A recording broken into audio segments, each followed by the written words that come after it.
जब तक आ रहे हैं बच्चे तब तक थोड़ा सा पुराना ही डिस्कशन कर लेते हैं जी। मैं खंडेलवाल पूछ लूँ बच्चे। महक गोयल आपसे। पूछ लो। हाँ महक खंडेलवाल।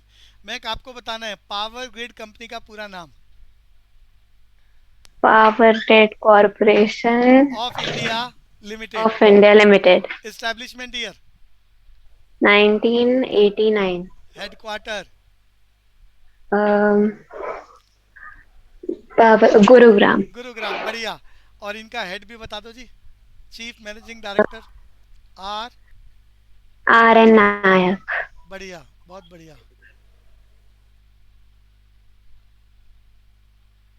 कशिश आपसे पूछ लूँ कशिश मल्होत्रा। कशिश।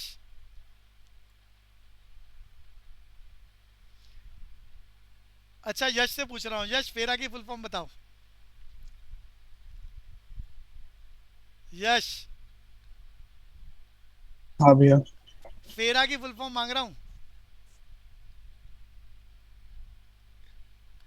अरे ट्वेल्थ में पढ़ा हुआ है Yash. Foreign exchange regulation act. सारे याद कर लो। फॉरेन एक्सचेंज रेगुलेशन एक्ट इसी चैप्टर में पढ़ेंगे पॉलिसीज की बात हो रही है सरकार की policies. Foreign exchange regulation act Hindustan में कब इम्पोज हुआ था पूरी क्लास जो बताना चाहे। हमने बचपन में तैयारी करी थी बच्चों। अरे ट्वेल्थ में चैप्टर में सब याद करा था। चैप्टर 3। 1975। नहीं नहीं थोड़ी सी गड़बड़ है थोड़ी सी गड़बड़ है।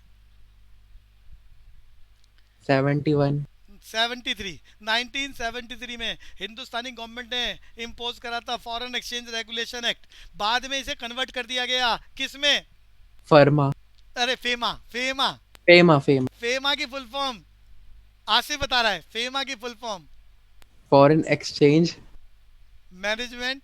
Management act. बढ़िया फेमा में कन्वर्ट कर दिया। कौन से साल में पूरी क्लास ईयर। 99। 1999 बिल्कुल ठीक है जी 1999 फेमा में कन्वर्ट कर दिया। कुल मिला के चाहे पहले फेरा था चाहे थोड़ा सा लिबरलाइज हो गया फेमा आ गया। कुल मिला के हिंदुस्तान में चलता है partial convertibility of rupee. Ananya क्या बोला है मैंने। पार्शल कन्वर्टेबिलिटी ऑफ रूपी। रुपी। और जितने भी डेवलप्ड इकोनॉमीज हैं पूरी दुनिया में उन सब जगह कंट्रियों में क्या चलता है फुली कन्वर्टेबिलिटी ऑफ रुपी। अब किसी को बात समझ ना आ रही हो ह्यूमैनिटी वाले स्ट्रीम वाला हो कोई साइंस वाला हो तो उनके लिए बता दूं। हिंदुस्तान के बाहर से कुछ भी खरीदने के लिए बेचने के लिए जाएंगे तो there is a need of international currency. आपको क्या चाहिए international currency local currency Indian currency not valid to buy anything और sell anything into the international market there is a need of foreign exchange. There is a need of foreign exchange. तो जितनी भी developed economies हैं वहां पर इस तरह के प्रोविजन से गवर्नमेंट के द्वारा सेंट्रल बैंकों के द्वारा कि उस देश की करेंसी को इमीडिएटली किसी भी देश की करेंसी में कन्वर्ट कराओ बोले तो इंटरनेशनल करेंसी में और उस देश में लेके चले जाओ। Free flow of foreign exchange होता है वहां पर। हिंदुस्तान में हिंदुस्तान के मनी मार्केट को प्रमोट करने के लिए डोमेस्टिक सेक्टर को प्रमोट करने के लिए यहाँ पर बैरियर्स लगा रखे हैं क्योंकि बाहर की चीजें। अरे 200 सालों तक अंग्रेजों ने कब्जा करा उस कब्जे का टारगेट क्या था। अरे कौन बताएगा। Chapter 1 basic purpose of British drain rule of in. Wealth. हाँ basic purpose of British rule in Indian economy as a feeder economy for the development of British economy. सबने याद करा है बच्चों 200 सालों तक अंग्रेजों ने अपनी हुकूमत में यहां से पैसा लेके जाने का काम करा है और अपने आप को अपलिफ्ट करा है और हिंदुस्तान में एक्सप्लॉयटेशन क्रिएट करी है। कैसे सबने याद करा है। हिंदुस्तान से रॉ मटेरियल सस्ते दामों पर लेके जाते थे। हिंदुस्तान के हैंडीक्राफ्ट इंडस्ट्री को इंपोजिशन ऑफ टैक्स लगा के बर्बाद कर दिया और वहां की मशीनों से बना हुआ तैयार माल ऊंचे दामों पर हिंदुस्तान में बेचते थे। ये परंपरा रही हिंदुस्तान में। और जैसे हिंदुस्तान आजाद हुआ 200 सालों की गुलामी के बाद तो प्रॉब्लम क्या आई कि हिंदुस्तान कैसे अपनी प्रोडक्टिव कैपेसिटी को बढ़ाए कैसे कैपिटल गुड्स इंडस्ट्री को प्रमोट करे कैसे कोर इंडस्ट्री को स्टील। अरे स्टील के प्लांट लगाए थे हम लोगों ने उस जमाने में। कोई भी इंडिविजुअल आदमी की कैपेसिटी नहीं थी स्टील के प्लांट। देखो एक्सेप्शनल अलग है कि टिस्को लग चुका है हिंदुस्तान में आज़ादी से पहले ही बाय टाटा। लेकिन उंगली पे गिने जाने वाले आदमी थे। तो यहाँ पर सरकारें जॉइंट वेंचर के साथ दूसरी कंट्रियों की जॉइंट वेंचर के साथ बेसिक इंडस्ट्रियां लगा रही हैं। टैरिफ बैरियर्स लगा रहे हैं, पार्शियल कन्वर्टेबिलिटी ऑफ रूपी लगा रहे हैं कि कोई भी अमीर है यहाँ से भागकर अपना पैसा लेके दूसरी कंट्री में ना चला जाए, ताकि इंडिजिनस गुड्स को प्रमोट किया जा सके, कैपिटल गुड्स इंडस्ट्री को प्रमोट किया जा सके, हिंदुस्तान के एजुकेशन सिस्टम को प्रमोट किया। 75 ईयर्स होने जा रहे हैं लेकिन अभी तक हम एक्सट्रीम पोजीशन पर नहीं पहुंच पाए हैं, इंफ्रास्ट्रक्चर हमारा बूस्ट नहीं हो पाया। मेजर चैलेंजेस आप लोगों ने 12th में पढ़े, सारे अभी एज इट इज कायम है। और इवन अगर मैं अनएम्प्लॉयमेंट की बात करूं तो ज्यादा हो गया है इस पेंडेमिक के चलते। दीपांशु, बात समझ में आ रही है? Yes sir. तो यहां पर सरकारों ने, हिंदुस्तान में आजादी के बाद सरकारों ने जो भी पॉलिसीज बनाई कंट्री के फेवर में, उन पॉलिसीज की चर्चा करने चाह रहे हैं कि सरकार ने पॉलिसीज बनाई कंट्री के फेवर में ताकि कंट्री की एफिशिएंसी को बढ़ाया जाए। समय के साथ साथ ये पॉलिसीज बदली है, तो उन पॉलिसीज की चर्चा करना चाह रहे हैं for the growth of business in our India, efficiency to do the work better हो जाए। तो उस सब की चर्चा यहां हम करेंगे। चलते हैं जी, टॉपिक को आगे चलाते हैं। आइडिया दिया है मैंने चैप्टर का, तो सबको मालूम है एंशियंट इंडिया, भारत को सोने की चिड़िया कहा जाता था। गुप्ताज डायनेस्टी सबने पढ़ा हुआ है, वेल्थ बहुत ज़्यादा थी, ट्रेड पूरी दुनिया में करते थे, कपड़ों के लिए, हैंडीक्राफ्ट इंडस्ट्री के लिए पूरी दुनिया में फेमस थे हम। मसाले, स्पाइसेस में तो हम तब से लेकर आज तक हमेशा ही फेमस रहे हैं। अंग्रेज आए हिंदुस्तान में, अभी अभी मैंने बताया, कौन बताएगा? दीपांशु बताएगा। The basic purpose of British rule in India was to use Indian economy as a feeder economy for the development। अब ये आइडिया मैंने आपको दे दिया। कच्चा माल यहाँ से लेके जाते थे, तैयार माल बेचते थे, ड्रेन ऑफ वेल्थ होता था। सबसे पहले जिस आदमी ने इस बात को लिखा वो कौन था हिंदुस्तान में? दादा भाई Nehru नेहरू जी ने बोला था कि वेल्थ का ड्रेन हो रहा है भैया, ये तो मामला गड़बड़ है। और फिर यहाँ हम लोग अंग्रेजों के खिलाफ होने लग गए और उन्होंने हमारे लोगों को जैसे जैसे हमारे लोग चाहते थे वैसे वैसे उसके अकॉर्डिंग नियम बदले, कानून बदले, और हिंदुस्तान में शासन जितना लंबा किया जा सकता था करने की कोशिश करी ताकि ड्रेन ऑफ वेल्थ को मैक्सिमाइज किया जा सके। यहाँ देश की आज़ादी हो रही है 15 अगस्त 1947, और देश के सामने सबसे बड़ा मुद्दा क्या है?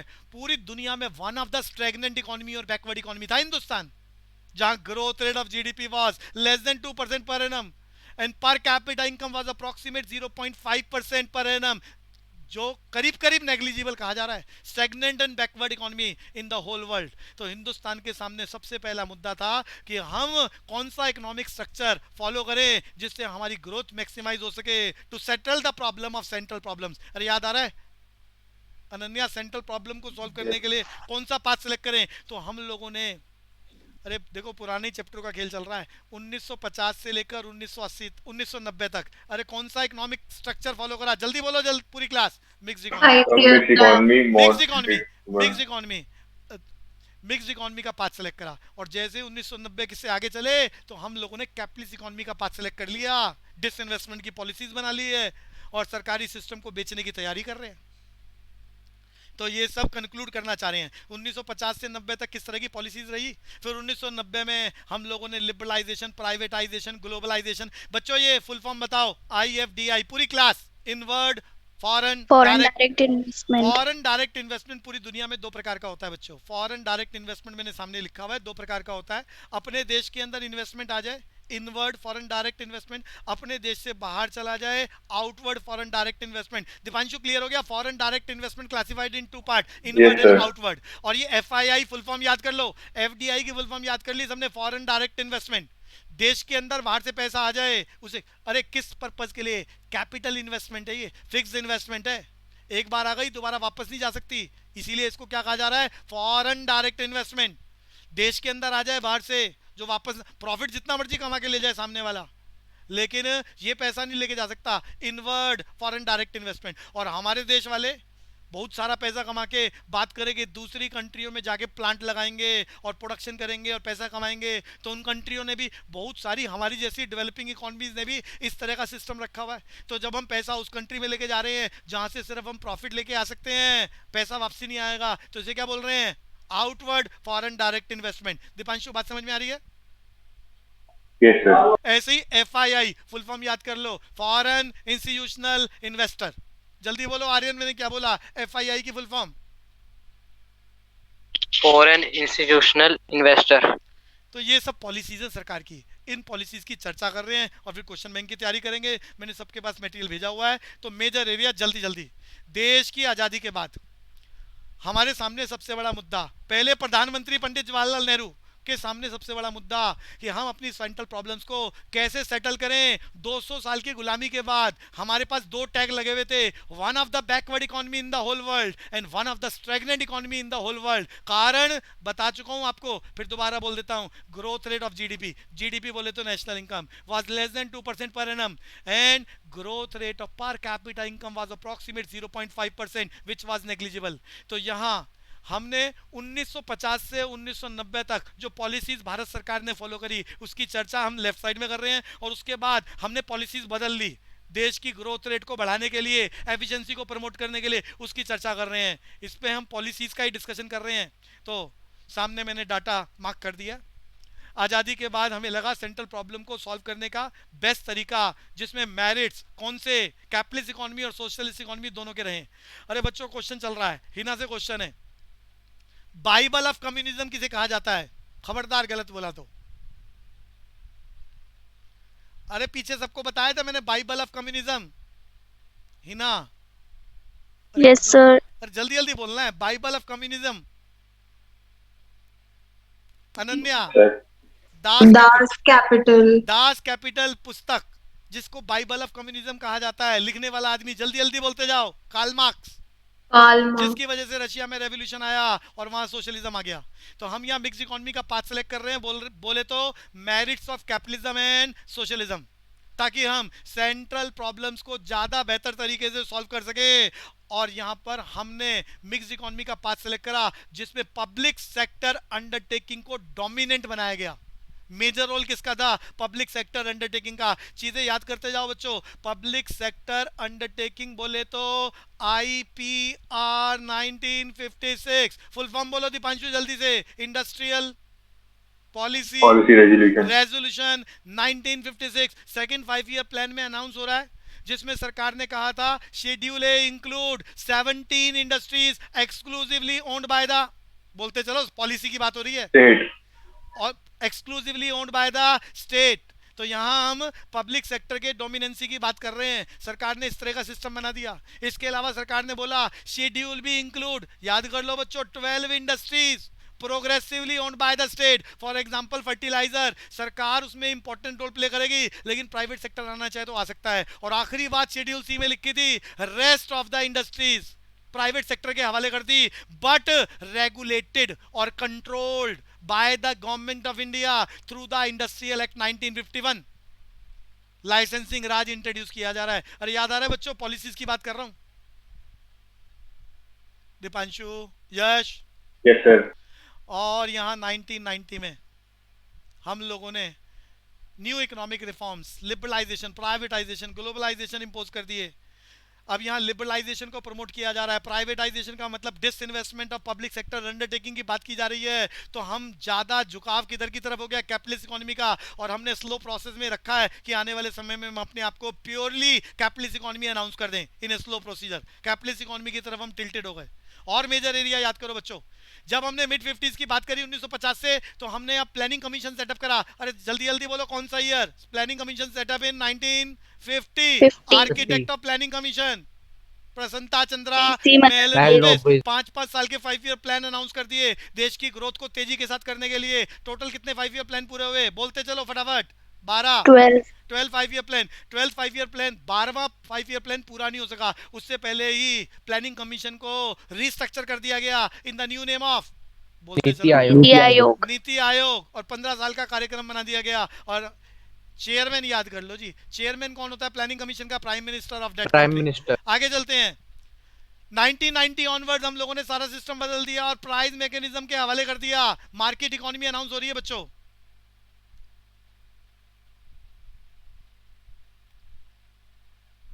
बच्चों स्क्रीन आ रही है?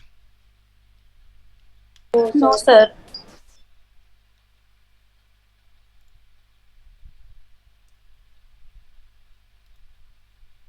स्क्रीन आ गई अब?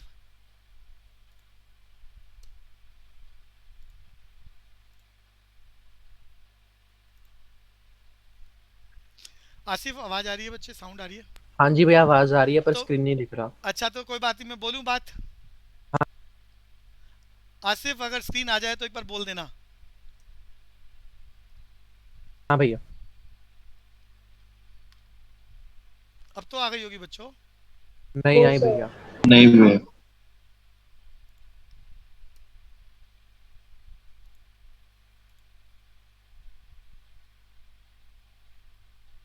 अनन्या, साउंड आ रही है बच्चे? यस सर, साउंड आ रही है, स्क्रीन नहीं आई। अच्छा, कुछ नेटवर्क इशू है बच्चे। कोई बात नहीं, सबने पहले करा हुआ है तो समझ में आएगा, तब तक मैं बोलता हूँ। 2-3 मिनट में अगर प्रॉब्लम सॉल्व होती है तो ठीक है। तो मैंने यहाँ क्या कहा, हमारी सरकार ने क्या सिस्टम बना दिया 1990 ऑनवर्ड्स बच्चों, प्राइस मैकेनिज्म। सबको मालूम है price mechanism is a system. Ananya, सुनाओगे प्राइस मैकेनिज्म क्या? In which prices settled through the free forces of market demand and market supply. और ये प्राइस मैकेनिज्म, जहां प्राइस का सेटलमेंट होता है through the free forces of market demand and market supply, वो फैसला करेगा solution of what to produce, solution of how to produce and solution of for whom to produce. याद आ रहा है बच्चे? Yes sir.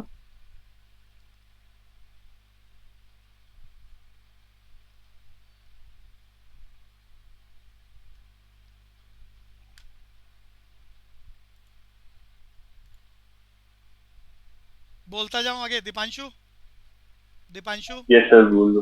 तो बस सुनेंगे, चीजें पुरानी वाली हैं।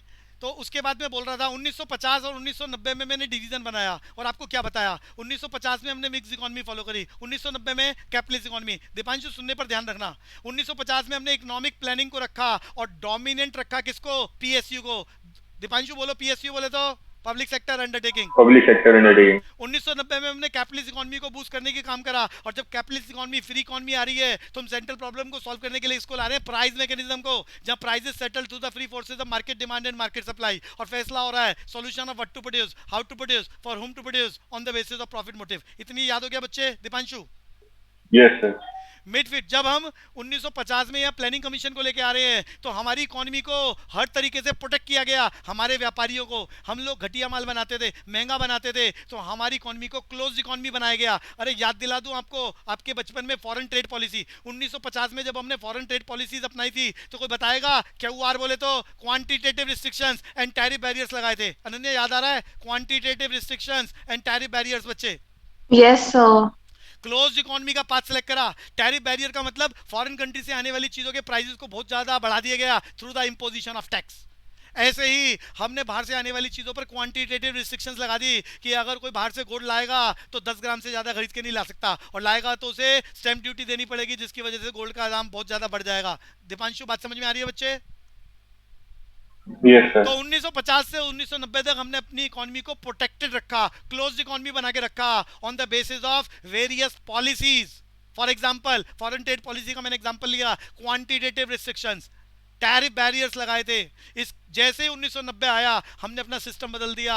हमने वर्ल्ड बैंक के कहने से हिंदुस्तान में एलपीजी फॉलो करा, बोले तो ओपन इकोनॉमी फॉलो कर दिया। ओपन इकोनॉमी फॉलो कर दिया, ट्रेड को प्रमोट करने की बात हो रही है, कंपटीशन को बढ़ाने की बात हो रही है। In a slow procedure tariff barriers हटाया जा रहा है। अभी भी एक्सेप्शनल सिचुएशन से कुछ चीजों पर लगा रखा है, क्वांटिटेटिव रिस्ट्रिक्शंस हटाई जा रही हैं। बच्चे, क्लियर हुआ? हाँ भैया। Yes sir. ऐसे ही हमने 50 से 90 तक पब्लिक सेक्टर अंडरटेकिंग को मेजर फोकस किया। राउरकेला, भिलाई, दुर्गपुर, बोकारो स्टील के प्लांट लगा रहे हैं। दुनिया भर की चीजों को सरकार इनिशिएट कर रही है, लेकिन 1990 के बाद हमने प्राइवेट सेक्टर को प्रमोट करने के लिए लिबरलाइजेशन, प्राइवेटाइजेशन, ग्लोबलाइजेशन फॉलो करा। 1950 से 1990 तक हमने अपनी पूरी इकोनॉमी को कंट्रोल करने के लिए गवर्नमेंट ने पावर्स अपने पास रखी, जिसको हमने अभी अभी याद करा। अरे याद है एमआरटीपी एक्ट? एक पहला एक्ट मैंने बताया, इंडस्ट्रियल एक्ट। अरे कब बना था दीपांशु? 1951 में। सर इंडस्ट्रियल एक्ट 1951, क्या है ये? इंट्रोडक्शन ऑफ लाइसेंसिंग राज। अरे याद आ रहा है Deepanshu? Industrial act 1951। Private sector में कोई भी मैन्युफैक्चरिंग यूनिट Yes, आएगा, sir. सरकार से लाइसेंस लेना जरूरी होगा। लाइसेंसिंग राज इंट्रोड्यूस कर दिया। मोनोपोली पावर्स को बढ़ने से रोकने के लिए as per the recommendation of Dutt committee 1969 में, जल्दी बताओ कौन सा नियम आ रहा है? पूरी क्लास सबको मालूम है? MRT act, monopoly, monopolistic restrictive and trade practice act. बच्चों, ये रिकॉर्डिंग में सारी बातें, सारी स्क्रीन वगैरह सब क्लियर है, तो वहां से भी रिवाइज कर लेना। बट सारा आता है, इसलिए मैं बोल रहा हूँ, टॉपिक को रोक नहीं रहे। और 1991 के बाद हमने सारी पोजीशन बदल दी। हमने abolition of licensing raj, licensing raj को खत्म करने का, अरे स्लो प्रोसीजर में हो रहा है, खत्म करने की बात हो रही है। पीएसयू को खत्म कर, अरे पीएसयू बोले तो Deepanshu, public sector Undertaking। Undertaking को प्रमोट किया जा रहा है, लिबरलाइजेशन को बढ़ाया जा रहा है, प्राइवेटाइजेशन को बढ़ाया जा रहा है। तो पहली स्लाइड में मैंने इसकी चर्चा करी है। जो दूसरी स्लाइड है उसमें हमने लिखा है economic policies announce by the government, जिसमें मैंने कुछ हेडिंग्स बनाई हैं। Fiscal policy, monetary policy. Screen आई क्या आसिफ अभी? नहीं भैया। सर एक बार आप वीडियो ऑन ऑफ करके वापस ऑन कर लो। हाँ है, हाँ ऐसा कर लेते हैं कुछ। नहीं एक्चुअली में प्रॉब्लम जूम में आ रही है, मेरे पास तो सारा ठीक है। ये जूम को बंद करना पड़ेगा तो आ जाएगा। एक बार क्या करें, एग्जिट करके दोबारा आ जाएं क्या? 1 मिनट लगेगा। ज्वाइन कर लो भैया। हाँ ऐसा कर लेते हैं बच्चों, ठीक हो जाएगा। तो एक बार सबको दोबारा ज्वाइन करना है बच्चों, ये जूम की प्रॉब्लम है ये।